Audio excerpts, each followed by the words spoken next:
the first thing we have to understand is that urban risk is something quite broad, and that climate change impacts are a part of urban risk, but they do not substitute for urban risk as a whole.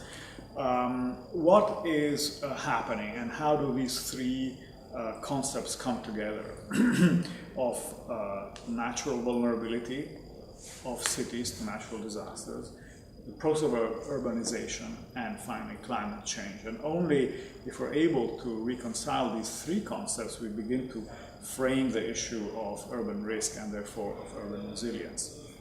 So I think the first point is that natural disasters are happening, increasingly so, and as we see from all the figures that we don't have the time to quote now, they have a greater impact on cities, both in terms of economic assets and in terms of population. Exponential growth of urban population, which is unfolding.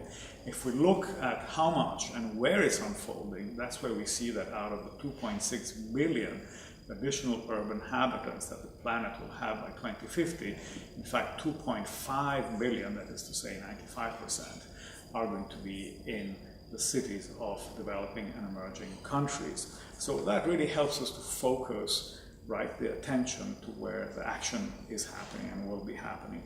And we also know that those cities and those countries are the ones that are least prepared and the most vulnerable to the impacts of natural disasters and eventually of climate change.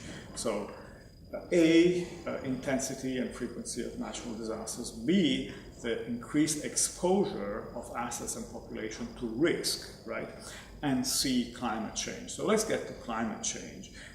We know that the impacts are beginning to manifest themselves. We know that the further we'll go into the century, as we get closer to mid-century and further, then the part that climate change plays is going to become more significant. So it's only if we're able to somehow understand that the vulnerability to climate change is part of a broader complex set of issues that we can really frame it properly. Preemptive investments are the right ones to make. And when I say prevention, it goes from urban planning, to preparedness, to infrastructure investments that need to be made. Urban planning has a huge role to play because we need to identify the existing urban areas that are at risk and take planning measures to either evacuate or defend those areas or make them livable, but also, especially for cities that are rapidly urbanizing, make sure that the urban expansion does not take place in a way that will put more people and more assets in the way of risk, So huge role for urban planning, huge role for preparedness, and by preparedness we mean the systems whereby communities, institutions, urban systems as a whole are able to deal with impacts when they come. So it's information, it's emergency preparedness, it's early warning systems, it's evacuation plans, it's robust telecoms that can be utilized at the moment of crisis, and so on. And finally, there's a whole physical issue of infrastructure upgrading or hardening in the face of urban risk. And again, I say urban risk, I don't only say climate change impacts. So these are the kind of things that need to be done by cities and that we see being done by cities.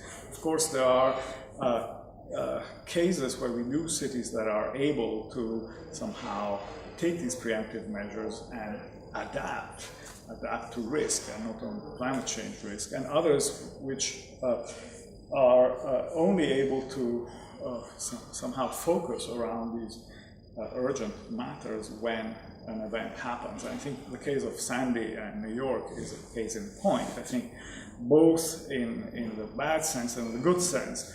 Bad sense because in a way scientists had been predicting for a long time what happened with Sandy exactly a year ago. And somehow, despite the sophistication of the city and the amount of assets that were at risk, and awareness of the institution and so on, those studies had not made it through to somehow shift the attention of the decision makers in taking preemptive action. But then I would like to say something very positive about New York, because they were able to really take on board this huge impact of Sandy, which cost the city something like $19 billion, right? And to very quickly put together a plan for reconstruction and adaptation that is built on the principle of not only rebuilding infrastructure and systems as they were before the event, but rather incorporating this new set of critical information regarding the level of risk and looking at floodplains in 2050 and redesigning their systems around this and doing it very, very quickly. So I think that that's one timely example to quote, given that it's really just a year that Sandy has happened.